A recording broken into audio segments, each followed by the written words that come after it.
ಸತ್ಯವೇದ ಪಠಣ ಕಾರ್ಯಕ್ರಮಕ್ಕೆ ನಿಮ್ಮನ್ನು ಪ್ರೀತಿಯಿಂದ ಸ್ವಾಗತಿಸುತ್ತೇವೆ. ಪ್ರಿಯ ಕೇಳುಗರೆ, ಈ ಕಾರ್ಯಕ್ರಮವು ಸತ್ಯವೇದದಲ್ಲಿ ಇರುವಂತಹ ರಹಸ್ಯಗಳ ವಿವರಣೆಯ ಒಂದು ಕಾರ್ಯಕ್ರಮವಾಗಿದೆ. ಕೇಳಿರಿ, ಆಶೀರ್ವಾದ ಹೊಂದಿಕೊಳ್ಳಿರಿ. ನಿಮಗೆ ಪ್ರಶ್ನೆಗಳಿದ್ದಲ್ಲಿ ನಮ್ಮೊಟ್ಟಿಗೆ ನೀವು ಮಾತನಾಡಬೇಕಾದರೆ ನಮ್ಮ ಮೊಬೈಲ್ ಸಂಖ್ಯೆಯನ್ನು ನೀವು ಬರೆದಿಟ್ಟುಕೊಳ್ಳುವುದಾದರೆ ನಮ್ಮನ್ನು ಸಂಪರ್ಕಿಸಬಹುದು. ನಮ್ಮ ಮೊಬೈಲ್ ಸಂಖ್ಯೆ 9902606453. ಈ ಸತ್ಯವೇದ ಅಧ್ಯಯನ ಕಾರ್ಯಕ್ರಮವನ್ನು ಆಲಿಸುತ್ತಿರುವಂತಹ ನಿಮ್ಮೆಲ್ಲರನ್ನ ನಾನು ಕ್ರಿಸ್ತನ ನಾಮದಲ್ಲಿ ಸ್ವಾಗತಿಸಿ ವಂದಿಸುವಂಥವನಾಗಿರ್ತೇನೆ. ದೇವರು ನಿಮ್ಮ ಜೀವಿತದಲ್ಲಿ ಯಾವಾಗಲೂ ಆತನ ವಾಕ್ಯದ ಮೂಲಕ ಕಾರ್ಯ ಮಾಡುವಂಥವನಾಗಿರಲಿ. ಪ್ರಾರ್ಥನೆ ಮಾಡೋಣ. ದೇವರೇ, ನಿನ್ನ ವಾಕ್ಯವನ್ನು ಮತ್ತೊಮ್ಮೆ ಕೇಳುವಂಥ ಸಮಯಕ್ಕೆ ಬಂದಿದ್ದೇವೆ. ನಿನ್ನ ವಾಕ್ಯಗಳನ್ನು ಎಷ್ಟೇ ಓದಿದಾಗ್ಯೂ ಅದು ಬಹಳ ಅಲ್ಪವಾಗಿ ಕಾಣಿಸ್ತದೆ. ಯಾಕೆಂದರೆ ಪ್ರತಿ ಬಾರಿ ನಾವು ಓದುವಾಗ ಅದರಲ್ಲಿ ಅಡಕವಾಗಿರುವಂತಹ ಗುಡಾರ್ಥಗಳು ಬೇರೆ ಬೇರೆ ರೀತಿಯಲ್ಲಿ ನೀನು ನಿನ್ನ ಆತ್ಮನ ಮೂಲಕ ಪ್ರಕಟಪಡಿಸುತ್ತಿ. ಹಾಗಾಗಿ ಈ ಸಮಯದಲ್ಲಿ ನಾವು ನಿನ್ನ ವಾಕ್ಯವನ್ನು ಧ್ಯಾನ ಮಾಡುವಾಗ ಈ ಸಮಯಕ್ಕೆ, ಈ ದಿನಕ್ಕೆ ಹಾಗೂ ನಮ್ಮ ಜೀವಿತಗಳಿಗೆ ಬೇಕಾಗಿರುವಂತಹ ಅರ್ಥವನ್ನು ನೀನು ತಾನೇ ತಿಳಿಯಪಡಿಸಬೇಕೆಂಬುದಾಗಿ ನಿನ್ನಲ್ಲಿ ಮನವಿ ಮಾಡಿಕೊಳ್ಳುತ್ತೇವೆ. ಸ್ವಾಮಿ, ನಿನ್ನ ಪರಲೋಕ ರಾಜ್ಯದ ಕುರಿತು ಸಾಮ್ಯಗಳನ್ನು ಧ್ಯಾನ ಮಾಡುತ್ತಿರುವಾಗ ಅದರಲ್ಲಿ ಅಡಕವಾಗಿರುವಂತಹ ಅರ್ಥಗಳನ್ನು ಸಹ ನಮಗೆ ತಿಳಿಯಪಡಿಸು. ಅದರ ಮೂಲಕ ನಮ್ಮ ಜೀವಿತಗಳಲ್ಲಿ ನಿನ್ನನ್ನು ಇನ್ನೂ ಹೆಚ್ಚಾಗಿ ಅನುಭವಿಸುವ ಹಾಗೆ ಸಹಾಯ ಮಾಡುವಂಥವನಾಗು. ಯೇಸುವಿನ ಹೆಸರಿನಲ್ಲಿ ಪ್ರಾರ್ಥನೆಯನ್ನು ಬೇಡಿ ಹೊಂದಿದ್ದೇವೆ. ಆಮೇನ್. ಈ ತಿಂಗಳ ಕಡೆಯ ಶನಿವಾರ ಹಾಗೂ ಪರಲೋಕ ರಾಜ್ಯದ ಸಾಮ್ಯಗಳ ಕಡೆಯ ಧ್ಯಾನವಾಗಿರ್ತದೆ. ಈ ದಿನದ ಸಾಮ್ಯಗಳು 2. ಮತ್ತಾಯನ ಸುವಾರ್ತೆ 13ನೇ ಅಧ್ಯಾಯ 47ನೇ ವಚನದಿಂದ 53ನೇ ವಚನದವರೆಗೂ. ಬಲೆ ಹಾಗೂ ನಿಧಿ, ಬಲೆ ಹಾಗೂ ನಿಧಿ. ಮತ್ತು ಪರಲೋಕ ರಾಜ್ಯವು ಒಂದು ಬಲೆಗೆ ಹೋಲಿಕೆಯಾಗಿದೆ. ಅದನ್ನು ಸಮುದ್ರದಲ್ಲಿ ಹಾಕಿ ಎಲ್ಲ ಜಾತಿಯ ಮೀನುಗಳನ್ನು ಹಿಡಿದರು. ಅದು ತುಂಬಿದ ಮೇಲೆ ಅದನ್ನು ದಡಕ್ಕೆ ಎಳೆದು ಕೂತುಕೊಂಡು ಒಳ್ಳೆಯ ಮೀನುಗಳನ್ನು ಪುಟ್ಟಿಗಳಲ್ಲಿ ತುಂಬಿಕೊಂಡು ಕೆಟ್ಟ ಮೀನುಗಳನ್ನು ಬಿಸಾಡುಬಿಟ್ಟರು. ಹಾಗೆಯೇ ಯುಗದ ಸಮಾಪ್ತಿಯಲ್ಲಿ ಆಗುವುದು. ದೇವದೂತರು ಹೊರಟು ಬಂದು ನೀತಿವಂತರೊಳಗಿಂದ ಕೆಟ್ಟವರನ್ನು ಬೇರೆ ಮಾಡಿ ಅವರನ್ನು ಬೆಂಕಿಕೊಂಡದಲ್ಲಿ ಹಾಕುವರು. ಅಲ್ಲಿ ಗೋಳಾಟವೂ ಕಟಕಟನೆ ಹಲ್ಲು ಕಡಿಯೋಣವೂ ಇರುವವು. ಈ ಎಲ್ಲ ಮಾತುಗಳ ಅರ್ಥವು ನಿಮಗೆ ತಿಳಿಯಿತೋ ಎಂದು ಕೇಳಲು ಅವರು ತಿಳಿಯಿತು ಅಂದರು. ಆಗ ಆತನು ಅವರಿಗೆ, ಹೀಗಿರಲಾಗಿ ಪರಲೋಕ ರಾಜ್ಯದ ವಿಷಯವಾಗಿ ಉಪದೇಶ ಹೊಂದಿ ಶಿಕ್ಷಿತನಾದ ಪ್ರತಿಯೊಬ್ಬ ಶಾಸ್ತ್ರೋಪದೇಶಕನು ಮನೆ ಯಜಮಾನನಿಗೆ ಹೋಲಿಕೆಯಾಗಿದ್ದಾನೆ. ಅವನು ತನ್ನ ಬೊಕ್ಕಸದೊಳಗಿಂದ ಹೊಸ ವಸ್ತುಗಳನ್ನು ಹಳೆ ವಸ್ತುಗಳನ್ನು ಹೊರಕ್ಕೆ ತರುತ್ತಿರುವನು ಎಂದು ಹೇಳಿದನು. ಯೇಸು ಈ ಸಾಮ್ಯಗಳನ್ನು ಮುಗಿಸಿದ ಮೇಲೆ ಅಲ್ಲಿಂದ ಹೊರಟು ಹೋದನು. ಇಲ್ಲಿ ದೇವರ ರಾಜ್ಯದ ಕುರಿತು ನಾವು 2 ಸಾಮ್ಯಗಳನ್ನು ನೋಡುತ್ತೇವೆ. ಮೊದಲನೆಯದಾಗಿ ಬಲೆಯ ಕುರಿತು, ಎರಡನೆಯದಾಗಿ ಈ ವಾಕ್ಯಗಳನ್ನೆಲ್ಲ, ಈ ಸಾಮ್ಯಗಳನ್ನೆಲ್ಲ ಅರ್ಥ ಮಾಡಿಕೊಂಡವರು ಹೇಗಿರುತ್ತಾರೆ ಅನ್ನುವುದಕ್ಕೆ ಮತ್ತೊಂದು ಉದಾಹರಣೆ. ನಾವು ಮೊದಲನೆಯ ಸಾಮ್ಯವನ್ನು ನೋಡಿಕೊಳ್ಳೋಣ. ಇಲ್ಲಿ ಬಲೆಯ ಕುರಿತು ಪರಲೋಕ ರಾಜ್ಯವು ಹೇಗೆ ಬಿತ್ತರಗೊಂಡಿದೆ ಅಥವಾ ಹೇಗೆ ಅರ್ಥವನ್ನು ನೀಡುವಂಥದ್ದಾಗಿರ್ತದೆ. ಇಲ್ಲಿ ಒಂದು ರೀತಿಯಲ್ಲಿ ಕ್ಲೈಮ್ಯಾಕ್ಸ್ ಪಾಯಿಂಟ್ ಆಗಿ ಈ ಒಂದು ಸಾಮ್ಯ ನಮ್ಮ ಮುಂದೆ ಬರ್ತಾ ಇದೆ. ನೋಡಿ, ಈ ವಾಕ್ಯಗಳನ್ನೆಲ್ಲ ಕೇಳ್ತಾ ಇದ್ದಾರೆ ನೀವು, ಸರಿ. ಆದರೆ ಕೇಳದೆ ಹೋದರೆ ಏನಾಗಬಹುದು? ಯುಗದ ಸಮಾಪ್ತಿಯಲ್ಲಿ ಆಗುವಂತಹ ನ್ಯಾಯ ವಿಚಾರಣೆಯಲ್ಲಿ ನಮ್ಮ ಗತಿ ಏನಾಗಿರುತ್ತದೆ? 47ನೇ ವಾಕ್ಯ ಹೇಳ್ತದೆ, ಅದನ್ನು ಸಮುದ್ರದಲ್ಲಿ, ಅಂದರೆ ಬಲೆಯನ್ನು ಸಮುದ್ರದಲ್ಲಿ ಹಾಕಿ ಎಲ್ಲ ಜಾತಿಯ ಮೀನುಗಳನ್ನು ಹಿಡಿದರು. ಇಲ್ಲಿ ಎಲ್ಲ ಜಾತಿಯ ಮೀನುಗಳು ಎಂಬುದಾಗಿ ಹೇಳುವಾಗ ಈ ಒಂದು ಸಮುದ್ರವನ್ನು ಲೋಕ ಎಂಬುದಾಗಿ ಪರಿಗಣಿಸುವುದೇ ಆದರೆ, ಆ ಬಲೆ ಅನ್ನುವಂಥದ್ದು ದೇವರ ವಾಕ್ಯ ಹಾಗೂ ಆತನ ರಾಜ್ಯವನ್ನು ಅದು ಪ್ರತಿನಿಧಿಸುವಂಥದ್ದಾಗಿರ್ತದೆ. ಅದೇ ರೀತಿಯಲ್ಲಿ ಎಲ್ಲ ಜಾತಿಯ ಮೀನು ಎಂಬುದಾಗಿ ಹೇಳುವಾಗ every single person will be brought to the final judgement. ಯುಗದ ಸಮಾಪ್ತಿಯಲ್ಲಿ ನಡೆಯುವಂತಹ ಆ ನ್ಯಾಯ ತೀರ್ವಿಕೆಯಲ್ಲಿ ಪ್ರತಿಯೊಬ್ಬೊಬ್ಬರೂ ಸಹ ಅಲ್ಲಿ ದೇವರ ಮುಂದೆ ನಿಲ್ಲುತ್ತಾರೆ ಅನ್ನುವಂತಹ ಕಾರ್ಯ. ಅದಕ್ಕೆ ಯಾವುದೇ ರೀತಿಯಾದಂಥ ಭೇದ ಭಾವ ಅಲ್ಲಿ ಇಲ್ಲ. ಎವ್ರಿ ಸಿಂಗಲ್ ಪರ್ಸನ್, ನಮ್ಮ ಹಿನ್ನೆಲೆ ಏನಾದರೂ ಆಗಿರಬಹುದು, ನಾವು ದೇವರ ಮುಂದೆ ನಿಲ್ತೇವೆ. ಹೇಗೆ ಆ ಬಲೆ ಎಲ್ಲ ಜಾತಿಯ ಮೀನುಗಳನ್ನು ಹಿಡಿಯುತ್ತದೋ ಅದೇ ರೀತಿಯಲ್ಲಿ ನಾನು, ನೀವು ಪ್ರತಿಯೊಬ್ಬೊಬ್ಬರು ದೇವರ ಮುಂದೆ ನಿಲ್ಲುವಂಥವರು ಆಗಿರ್ತೇವೆ. ನೋಡಿ, ದೇವರ ವಾಕ್ಯ ಯಾರನ್ನ ಬೇಕಾದರೂ ಅದು ಆಕರ್ಷಿಸಬಹುದು. ಅದು ನಿಜವಾಗಿಯೂ ದೇವರನ್ನು ನಂಬಿರುವಂಥವರೇ ಆಗಿರಬಹುದು, ಅಥವಾ ಕಪಟ ಮನಸ್ಸುಳ್ಳಂಥವರ ಆಗಿರಬಹುದು. ನಾವು ನಂಬಿಕೆಯುಳ್ಳಂತಹ ಶಿಷ್ಯರಾಗಿಯೂ ದೇವರನ್ನು ನಾವು ದೇವರ ಸುವಾರ್ತೆಯ ಮೂಲಕ ಅನುಭವಿಸಬಹುದು. ಇಲ್ಲಿ ದೇವರ ಸುವಾರ್ತೆ ಎಂಬುದಾಗಿ ಹೇಳುವಾಗ ಆ ದೇವರ ಸುವಾರ್ತೆಯನ್ನು ಹೊಂದುವಂಥ ನಾವು ಯಾವ ಜನರು ಬೇಕಾದರೂ ಆಗಿರಬಹುದು. ನಿಜವಾಗಿಯೂ ಪ್ರಯತ್ನ ಪಡುವಂತಹ ನಂಬಿಗಸ್ತಿಕೆಯುಳ್ಳಂತಹ ಶಿಷ್ಯರು ಆಗಿರಬಹುದು, ಹಾಗೂ ಕಪಟ ಮನಸ್ಸಿನಿಂದ ತೋರುವಿಕೆಗೆ ಇರುವಂತಹ ಜನರು ಸಹ ಆಗಿರಬಹುದು. ಈ ಎರಡು ಗುಂಪಿನ ಜನರಲ್ಲಿಯೂ ಸಹ ನಮಗೆ ಹೆಚ್ಚಿನ ವ್ಯತ್ಯಾಸ ಹೊರತೋರುವಿಕೆಯಲ್ಲಿ ಕಂಡುಬರುವುದಿಲ್ಲ. ಯಾಕೆಂದರೆ ಹೊರತೋರುವಿಕೆಯಲ್ಲಿ ಈ ಎರಡು ಗುಂಪಿನ ಜನರು ಒಂದೇ ರೀತಿಯಲ್ಲಿ ತಮ್ಮನ್ನು ತೋರಿಸಿಕೊಳ್ಳುವಂಥವರು ಆಗಿರ್ತಾರೆ. ಆದರೆ ದೇವರಿಗೆ ನಿಜವಾಗಿಯೂ ಯಾರು ಯಾವ ಗುಂಪು ಅನ್ನುವಂತಹ ಪರಿಚಯವಿದೆ.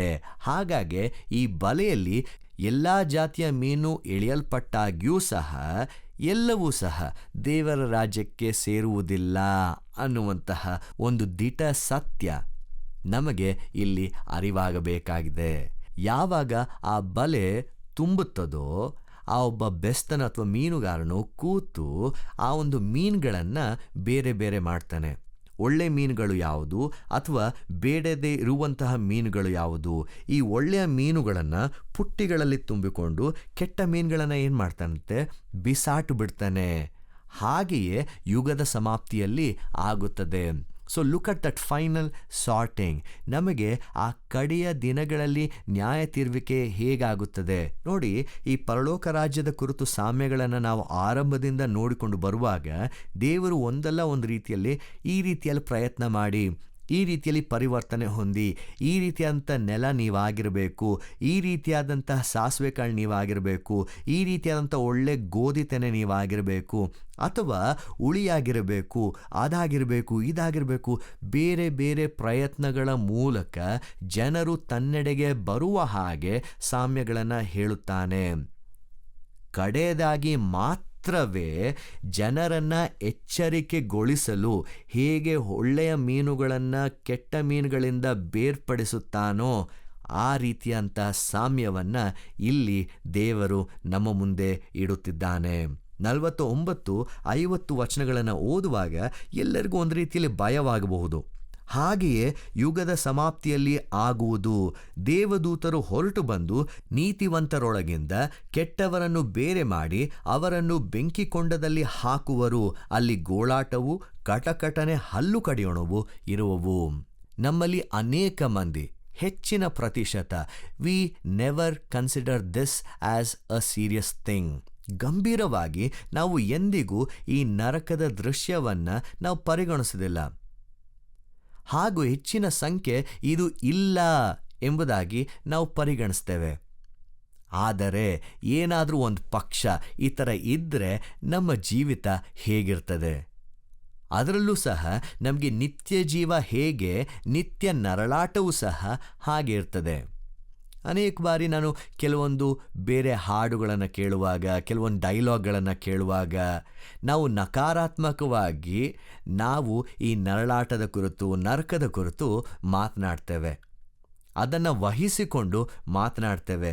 ಆ ರೀತಿಯಂಥ ಹಾಡುಗಳನ್ನು ನಾವು ಕೇಳ್ತೇವೆ. ಆದರೆ ನಿಜವಾಗಿಯೂ ಆ ಒಂದು ಗೋಳಾಟವನ್ನು ನಮ್ಮಿಂದ ತಡಿಲಿಕ್ಕೆ ಸಾಧ್ಯವಾ? ಆ ನೋವನ್ನು ನಾವು ತಿನ್ನಲಿಕ್ಕೆ ಸಾಧ್ಯವಾ? ಈ ಒಂದು ಸಾಮ್ಯ ನಮಗೆ ಎಚ್ಚರಿಕೆಯನ್ನು ನೀಡ್ತದೆ. See, there is always a balance. ದೇವರು ಒಳ್ಳೆಯ ಮೀನುಗಳನ್ನು ತನ್ನ ಒಂದು ಪುಟ್ಟಿಯಲ್ಲಿ ಹಾಕಿಕೊಳ್ತಾನೆ, ಬೇಡದೇ ಇರುವಂತಹ ಮೀನುಗಳನ್ನು ಬಿಸಾಟ್ಬಿಡ್ತಾನೆ.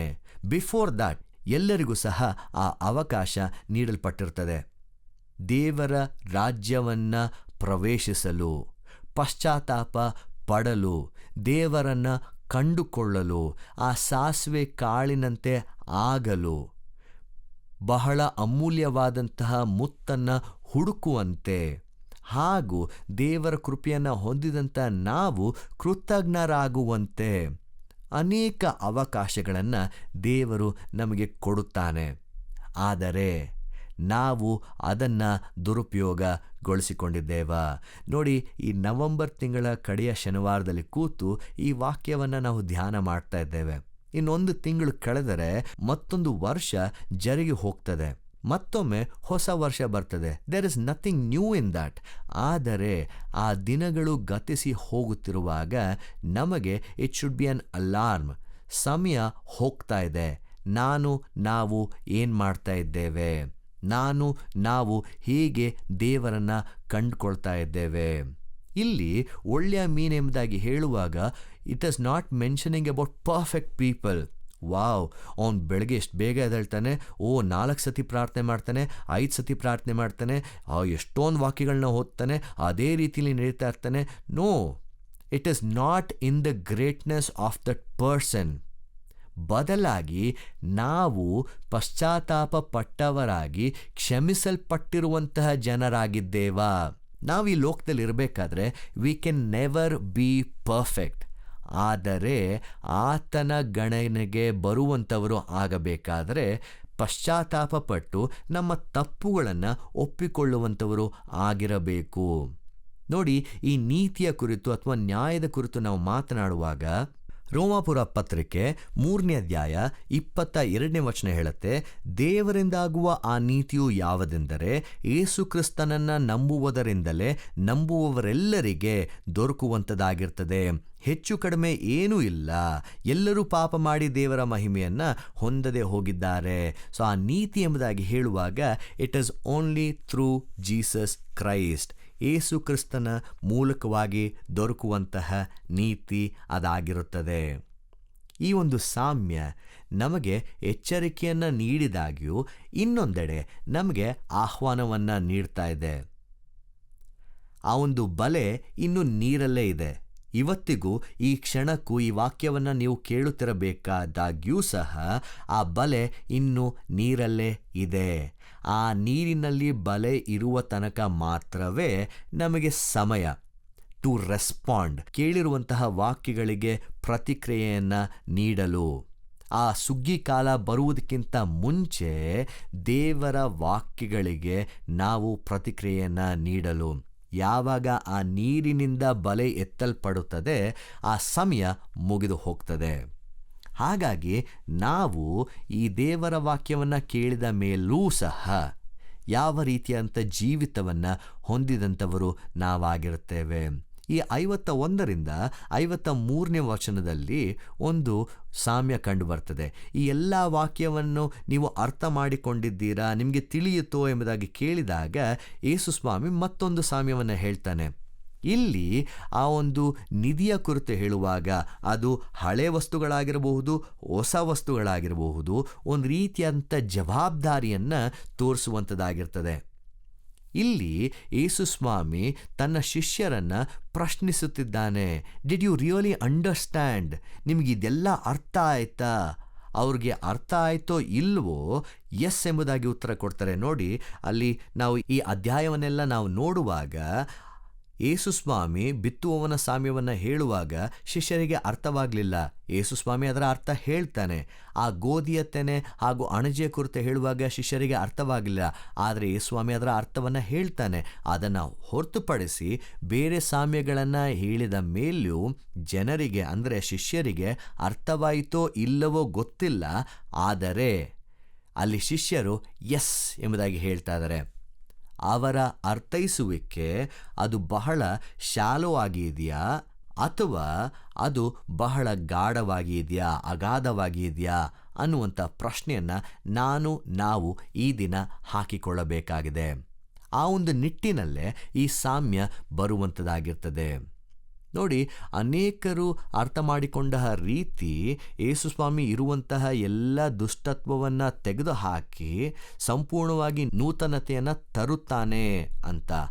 ಆದರೆ ಯೇಸುಸ್ವಾಮಿ ಪರಲೋಕ ರಾಜ್ಯ ಸಾಮ್ಯದ ಕುರಿತು ಮಾತನಾಡುವಾಗ ಇಟ್ ಆಲ್ವೇಸ್ ಗ್ರೋಸ್ ಸ್ಲೋಲಿ, ಆದರೆ ಖಂಡಿತವಾಗಿ ಬರುತ್ತದೆ ಅನ್ನುವಂಥದ್ದನ್ನು ಅಲ್ಲಿ ಗೋಚರಪಡಿಸ್ತಾನೆ. ಯೇಸುಸ್ವಾಮಿ ಒಬ್ಬ ಒಳ್ಳೆಯ ಧರ್ಮೋಪದೇಶಕನಾಗಿ ಇಲ್ಲಿ ದೇವರ ರಾಜ್ಯವನ್ನು ಅವರು ಅರ್ಥವಾಗುವ ರೀತಿಯಲ್ಲಿ ಸರಳವಾಗಿ ಆತನು ಮಾತನಾಡುತ್ತಾನೆ. ಇಲ್ಲಿ ಹಳೆ ವಸ್ತು ಹೊಸ ವಸ್ತು ಎಂಬುದಾಗಿ ಹೇಳುವಾಗ ಇಲ್ಲಿಯ ತನಕ ಅವರು ಯಾವ ಯಾವ ವಾಕ್ಯಗಳನ್ನು, ಅದು ಆ ಧರ್ಮಶಾಸ್ತ್ರದ ಮೂಲಕ, ವಾಗ್ದಾನಗಳ ಮೂಲಕ, ಒಡಂಬಡಿಕೆಯ ಮೂಲಕ ಹಾಗೂ ಬೇರೆ ಬೇರೆ ರೀತಿಯಂಥ ಪ್ರವಾದಿಗಳ ಮೂಲಕ ಕೇಳಿದ್ದಾರೋ ಅದು ಒಂದೆಡೆ ಹಳೆಯ ವಸ್ತುಗಳನ್ನು ಸೂಚಿಸುವುದಾದರೆ, ಈ ಹೊಸ ವಸ್ತುಗಳು ಈಗ ಯೇಸುಸ್ವಾಮಿಯ ಮೂಲಕ ಪ್ರಕಟವಾಗುತ್ತಿರುವಂತಹ ಪ್ರಕಟಣೆಗಳನ್ನು ಹಾಗೂ ಬೋಧನೆಯನ್ನು ಒಳಗೊಂಡಿರ್ತದೆ. ಇಲ್ಲಿ ತನಕ ನಾವು ದೇವರ ವಾಕ್ಯಗಳನ್ನು ಕೇಳಿದ್ದೇವೆ, ಅದನ್ನು ಗ್ರಹಿಸಿಕೊಂಡಾಗ್ಯೂ ಅದನ್ನು ಅನುಸರಿಸ್ತಾ ಇದ್ದೇವಾ? ಇಲ್ಲಿ ಯೇಸುಸ್ವಾಮಿ ತಾನೇ ಹೇಳುವ ಹಾಗೆ 5ನೇ ಅಧ್ಯಾಯದಲ್ಲಿ, ನಾನು ಇದ್ದಂಥದ್ದನ್ನು ನಾನು ತೆಗೆಯುವುದಕ್ಕೆ ಬಂದಿಲ್ಲ, ಬದಲಾಗಿ ಅದನ್ನು ಫುಲ್ಫಿಲ್ ಮಾಡುವುದಕ್ಕೆ, ನೆರವೇರಿಸುವುದಕ್ಕೆ ಬಂದಿದ್ದಾನೆ. He will connect. ಹಳೆಯದನ್ನು ಹೊಸದನ್ನು ಆತನು ಒಂದು ಮಾಡುವಂತಹ ಒಬ್ಬ ದೇವರಾಗಿ ಬರುತ್ತಾನೆ. ಈಗಲೂ ಸಹ he is working on that same reconciliation. ಮುರಿದು ಹೋಗಿರುವಂಥ ಸಂಬಂಧವನ್ನು ಪುನಃಸ್ಥಾಪಿಸಲು, ಪುನಃ ನಮ್ಮನ್ನು ದೇವರೊಂದಿಗೆ ಕೂಡಿಸಲು ಆತನು ಬಂದಿದ್ದಾನೆ. ಯಾವ ಶಿಷ್ಯರು ತನ್ನ ದೇವರಿಂದ, ತನ್ನ ಬೋಧಕನಿಂದ ಈ ವಾಕ್ಯವನ್ನು ಕೇಳುತ್ತಾರೋ ಅವರು ಎಲ್ಲ ಸಮಯದಲ್ಲೂ ಕಲಿತಿರುವಂತಹ ವಾಕ್ಯಗಳನ್ನು ತಮ್ಮ ಜೀವಿತದಲ್ಲಿ ನಡೆಸಬೇಕು ಅನ್ನುವಂತಹ ತಾತ್ಪರ್ಯವನ್ನು ಈ ಒಂದು ವಾಕ್ಯ ಹೊಂದಿರುತ್ತದೆ. ಇಲ್ಲಿ ನಥಿಂಗ್ ಈಸ್ ಲಾಸ್ಟ್. ಯಾವುದೇ ಕ್ಷಣದಲ್ಲೂ ಅವರು ಕಲಿಯುತ್ತಿರುವಂತಹ ಅಂಶಗಳು ಬಹಳ ಪ್ರಾಮುಖ್ಯತೆಯನ್ನು ಹೊಂದಿರುವಂಥವು ಆಗಿರುತ್ತದೆ. ನಾವು ಸಹ ಒಂದು ರೀತಿಯಲ್ಲಿ ಈ ಮನೆ ಯಜಮಾನನಾಗಿ ಕಂಡು ಬಂದರೆ ನಮ್ಮ ಜೀವಿತದಲ್ಲಿ ಈ ದೇವರ ವಾಕ್ಯವು ಯಾವ ರೀತಿಯಲ್ಲಿ ಕಾರ್ಯ ಮಾಡುವಂಥದ್ದಾಗಿರ್ತದೆ. ನಮ್ಮ ಜೀವಿತದ ಅನುಭವಗಳು, ನಾವು ಎದುರುಗೊಂಡಿರುವಂತಹ ಒಂದು ಸತ್ಯತೆಗಳು ಹಾಗೂ ನಾವು ದೇವರಿಗೋಸ್ಕರ ಹೊಂದಿರುವಂತಹ ಬಾಯಾರಿಕೆ, ಇದೆಲ್ಲವೂ ಗೋಚರವಾಗ್ತಾ ಇದೆಯಾ? ಒಂದೆಡೆ ಆ ಬಲೆ ಯುಗದ ಸಮಾಪ್ತಿಯ ನ್ಯಾಯ ವಿಚಾರಣೆಯನ್ನು ತೋರಿಸಿದರೂ, ಈ ಒಂದು ನಿಧಿ ಎಂಬುದಾಗಿ ನಾವೇನು ಹೇಳ್ತೇವೆ, ಹಳೆಯ ವಸ್ತು ಹೊಸ ವಸ್ತು ನಮ್ಮನ್ನು ಒಂದು ಕರೆಯನ್ನು ನೀಡಿ ಕರೆಯುತ್ತಲಿದೆ. ಈಗಾದರೂ ನಿಮಗೆ ಅರ್ಥ ಆಯ್ತಾ? ಹಾಗಾದರೆ ದೇವರ ಸನ್ನಿಧಿಗೆ ಬರುವುದಕ್ಕೆ ನೀವು ಸಿದ್ಧರಾಗಿದ್ದೀರಾ? ದೇವರಲ್ಲಿ ನೀವು ನಂಬಿಕೆಯನ್ನು ಬೆಳೆಸುವುದಕ್ಕೆ ಸಿದ್ಧರಾಗಿದ್ದೀರಾ? ಹಾಗಾದರೆ ನಿಮ್ಮನ್ನು ಏನಾದರೂ ತಡಿತಾ ಇದ್ದರೆ ಅದನ್ನು ಬಿಟ್ಟು ಬದುಕನ್ನೆಲ್ಲ ಮಾರಿ ಆ ಮೌಲ್ಯವಾದಂತಹ ದೇವರ ರಾಜ್ಯವನ್ನು ಕಂಡುಕೊಳ್ಳುವುದಕ್ಕೆ ಸಾಧ್ಯವಾ? ಅದನ್ನು ಈ ಹಳೆ ವಸ್ತು ಹೊಸ ವಸ್ತು ತೋರಿಸುವಂಥದ್ದು ಆಗಿರ್ತದೆ. ಹೇಗೆ ಆ ಮನೆ ಯಜಮಾನನು ಆ ಹಳೆ ವಸ್ತು ಹೊಸ ವಸ್ತುವನ್ನು ಯಾವಾಗಲೂ ತನ್ನ ಬಳಕೆಗೆ ತರ್ತಲೇ ಇರ್ತಾನೋ, ಅದೇ ರೀತಿಯಲ್ಲಿ ನಾವು ನಮ್ಮ ಜೀವಿತದ ಪ್ರತಿಯೊಂದೊಂದು ಕ್ಷಣಗಳಲ್ಲೂ ಆತನ ವಾಕ್ಯಗಳನ್ನು ನಮ್ಮ ಜೀವಿತದ ಮೂಲಕ ಹೊರ ತರುತ್ತಲೇ ಇರಬೇಕು.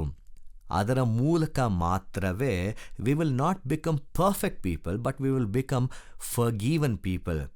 ಕ್ಷಮಿಸಲ್ಪಟ್ಟಂತಹ ಜನರಾಗಿ ನಾವು ಪರಿವರ್ತನೆ ಆಗ್ತೇವೆ. ನಮ್ಮ ವಿನಮ್ರತೆಯಲ್ಲಿಯೇ, ನಮ್ಮ ತಗ್ಗಿಸುವಿಕೆಯಲ್ಲಿಯೇ, ನಮ್ಮ ಸಂಪೂರ್ಣ ಶರಣಾಗತಿಯಲ್ಲಿ ಮಾತ್ರವೇ ನಮ್ಮನ್ನು ದೇವರ ಮುಂದೆ ಗುರುತಿಸಿಕೊಳ್ಳುವುದಕ್ಕೆ ಸಾಧ್ಯ. ಆದರೆ ಒಂದು ಚಾಲೆಂಜ್ ಏನಂದರೆ, ಇಲ್ಲಿ ಆ ನಿರ್ಲಕ್ಷ್ಯ ಮನೋಭಾವ ನಮಗಿರಬಾರ್ದು.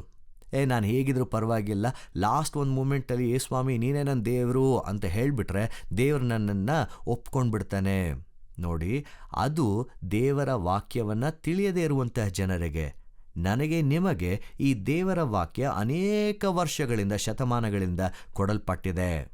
ಆದಾಗ್ಯೂ ಸಹ ನಾವು ಆ ಎಡೆಗೆ ನಮ್ಮ ದೃಷ್ಟಿಯನ್ನು ತಿರುಗಿಸದೆ ಹೋದರೆ, ಕೆಟ್ಟ ಮೀನುಗಳನ್ನು ಹೇಗೆ ಬಿಸಾಡಿಬಿಟ್ಟು ಅದನ್ನು ಬೆಂಕಿ ಕೊಂಡದಲ್ಲಿ ಹಾಕಿ ಗೋಳಾಟವು ಕಟಕಟನೆ ಇರುವಂತಹ ಸ್ಥಳಗಳಲ್ಲಿ ಹಾಕ್ತಾರೋ, ಅದೇ ರೀತಿಯಲ್ಲಿ ಎಲ್ಲೋ ಒಂದೆಡೆ ನಮ್ಮ ಜೀವನ ಆಗಬಹುದಾ?